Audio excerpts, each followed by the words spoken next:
Hi, thank you for allowing me to serve as the mayor of Fountain Hills, my hometown of over 36 years. First thing I want to say is as we navigate these new and somewhat strange waters, you're not alone. Information and circumstances change almost by the hour, and if you're feeling overwhelmed but somehow calm, annoyed but then really grateful, and worried but also have faith, you can be assured that you're joined by me and your friends and relatives on any given day. In the past weeks, I, along with the town manager and staff, have been on daily conference calls with other local leaders, the governor's office, several national elected leaders, and a variety of both private and public sector organizations about the pandemic. The council, staff, and I owe you that effort to stay abreast on what our regional, state, and national leaders are doing to mitigate this threat. The town of Fountain Hills issued our first emergency proclamation on March 18th, and you may have heard we released a second emergency proclamation yesterday. The language can be found at our town's website and at various other places, including the Times. It serves as a sort of a timeline describing the federal, state, and local actions up till today and incorporates terms of the governor's executive orders. This is important as the Attorney General's office recently released an opinion that municipalities may enforce their own emergency proclamations consistent with state statute. We were starting to hear from some that wanted to volunteer to help curb what they feel is risky behavior, and we don't want people to think that they need to fill that role. It's very important that residents and businesses have faith that we're taking decisive action for their safety and well-being. That said, the town has full confidence in Maricopa County Sheriff's Department professionalism and ability to educate and guide, which is the preferred way to encourage safe distancing, but where necessary, we will enforce the law fairly and equally. We often thank and recognize those who protect and sacrifice for our country.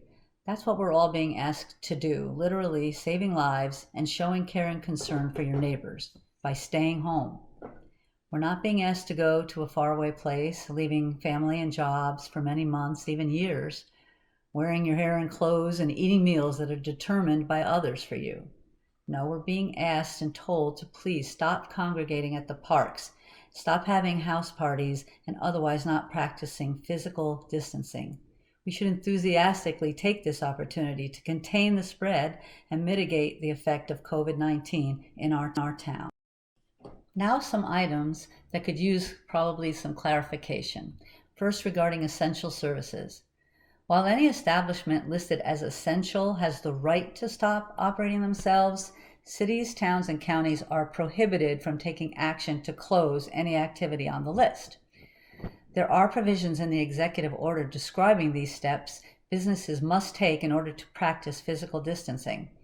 The nature of some of them, though, such as salons, makes it impossible to serve their clients without being close, and this is a contradiction that I can't explain. In addition, as the town takes steps such as closing playgrounds and skate parks to discourage gatherings, preserve cleaning supplies, and keep staff safe, we find ourselves trying to defend golf courses staying open, as those are only used by people who can afford to play, and they also promote closer contact than we'd like to see.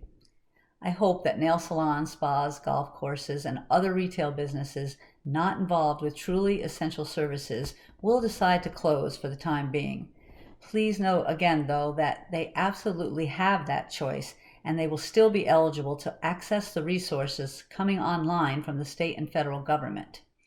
Any city that tries to take action in Arizona is subject to a legal challenge, but in the meantime, please know that many mayors and I are working every day to get that list narrowed down to be more in line with the Department of Homeland Security. Some have asked about community pools. As private entities, they are exempt, but again, any HOA or condo board can decide to close. Last, I'm going to talk about addressing crowding, not only at parks, but online when you're just waiting at the stores. And while I mentioned that the AG and now MCSO do have legal tools, you as community members are the ultimate enforcers, so to speak. We do not have a food shortage, but a supply chain issue, which ultimately has the same result of empty shelves. We're working with Senator Sinema's office to assist with stocking, but please don't overbuy. Many of our neighbors have health challenges and are seniors, and with limited delivery options at this time, they're significantly at a disadvantage about getting their basic needs met. Part of the stay-at-home success depends on being connected. We're social beings. We can safely patronize our local businesses by getting takeout or delivery and having virtual happy hours or coffee breaks and sharing meals together. Develop habits to keep in touch. Have a routine to stay in contact through the many channels available. We just had a New York grandkids classical Zoom concert with a little metal guitar thrown in by our Philly son. This keeps them and us in virtual contact with each other and our local firefighter captain's son and his ER nurse wife, who at our age we can't visit right now or see their 3 girls in person at this time. There are resources to help with creative ideas to reduce stress, plus all the medical and economic information that's available. For the latest national information, please go to cdc.gov. For statewide information, a good place to go is the Department of Health Services, which is AZDHS.gov.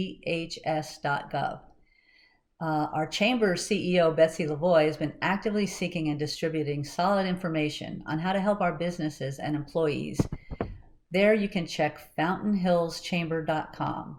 And of course, our own town website, fh.az.gov, we have all the governor's executive orders, our emergency declarations, and information about our meetings and services and such.